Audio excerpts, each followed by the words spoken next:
Hey guys, welcome to today's video. This is going to be a quick version, and this is Paint with Lovejoy. Thanks so much for joining. Please subscribe to the channel and share this channel with your community. Like I said earlier, this is going to be a quick version, so if you prefer the full-length, non-time-lapsed version, check out my Patreon page and my Paint with Lovejoy website. If you want to further support Paint with Lovejoy, please do. It all helps.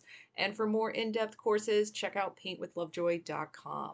And as always, share this with your community. Hey guys, today's going to be a fun hibiscus painting, great for blending. So grab your supplies, transfer your traceable to your surface, and as always, make sure you take your progress photos.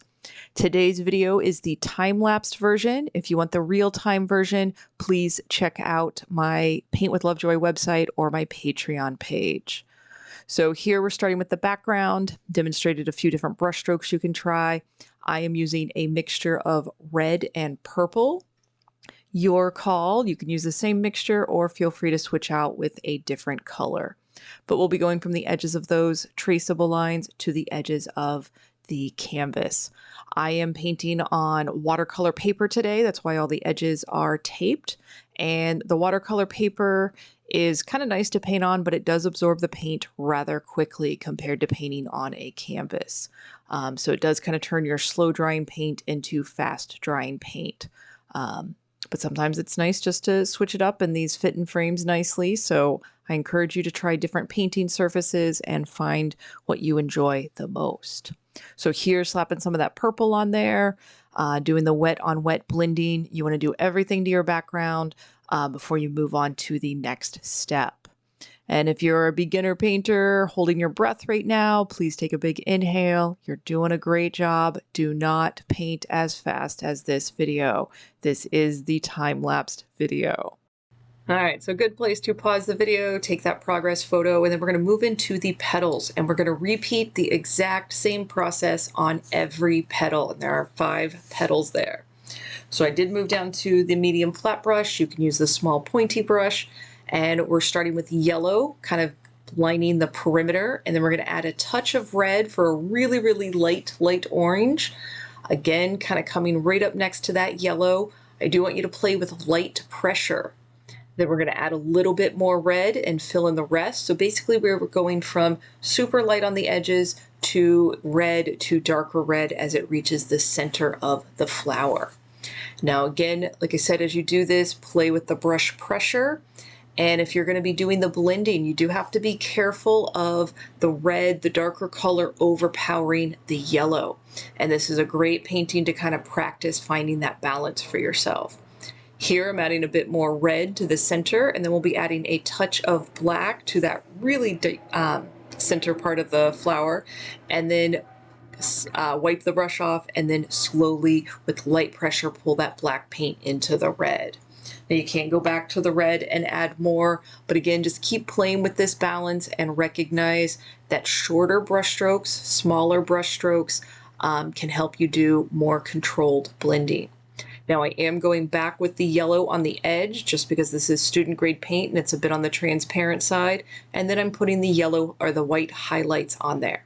And for the white highlights, being very generous with the amount of paint that's going on there. And I'm not moving my brush too much because I don't really want it mixing with the yellow. I do want it staying more white.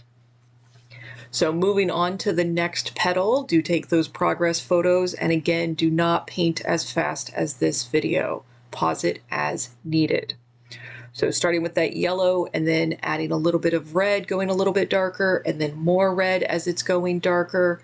Like I said, you're getting great practice with your brush pressure and your blending in small spaces on this painting. I would actually recommend doing this painting a couple of times and notice how much more comfortable you feel from one painting to the next with this type of blending. So again, going back with that yellow on the edge, then we'll go in with some of those white highlights and then repeat the step for the next 3 petals. If you are a beginner painter, please check and see if you are holding your breath. Remember to breathe. We do tend to hold our breath when we are nervous to do something. And another recommendation that a student gave me was to watch the whole video all the way through and then follow along and paint, and pause the video as you need to. So again, just enjoy the process of painting, find your groove, go at your pace, and find your times to paint. The process is more important than the actual painting. So again, here we're again going with the darker in the center, getting out towards the lighter color of the yellow. Light pressure, a little bit of water on your brush will help with some blending. Try holding your brush at a 45-degree angle, and kind of using the side of the brush if you are not liking your brush strokes showing up. If you like having your brush strokes show up, kind of play with that and get a little more expressive. And like I mentioned earlier, paint this a few times and try different styles. Try even different brushes for blending. That's the only way you can find what you are comfortable with. So again, that yellow on the edge, the light orange filling in the remaining space, more red, and then a little touch of black as it moves towards the center.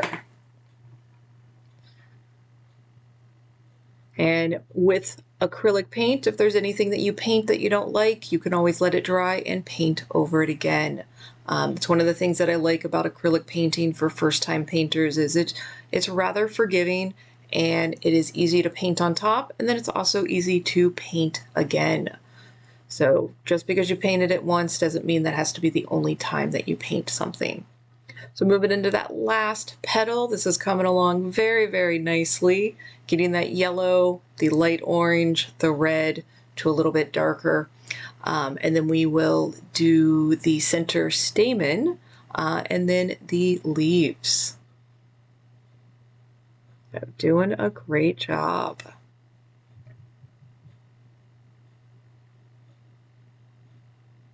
All right, the last little bit of that white. And again, if you are inclined to add white paint or a color or something different that I don't do in the tutorial, go right ahead and do that. Trust your instincts as you are painting. Your instincts are pushing you in the direction you need to go. All right, there was a spot that I missed on that last petal, so just added it. And then moving into the stamen, adding yellow, and then we're gonna add a little bit of red at the base, wipe off your brush, and then pull that little bit of red into the center of the stamen. Again, pause the video as much as you need. So now we're gonna move into the leaves. We're gonna start with the yellow and then add the green. Again, just play with what it feels like to blend the paint using smaller and more controlled brush strokes, what it looks like with how much pigment, how much saturation of the pigment you have. You are learning so much right now as you are playing with the pigment and playing with your blending. If you want, this was another suggestion that a student sent. So they said sometimes they pause the video, do a screenshot, and then they can zoom in a little bit closer to see some things that I'm doing that make it a little bit harder to see on the time-lapsed ones or harder to see on a smaller screen. So feel free to utilize that practice as you are painting with me. So getting those leaves in there, we're going to use a little bit of black to do some defining on the leaves. Oh, I forgot about the center. These are little red dots for kind of that signature mark of the hibiscus. And then we'll put a few little white highlights on there. And then we'll add a few little spots of black paint just for some details. But if you do like some of the other paintings that I've done where we outline everything in black, feel free to do that. It does give it a bit of a pop art vibe, but totally your call. Thank you guys so much for hanging out and getting creative with me. Until next time, cheers.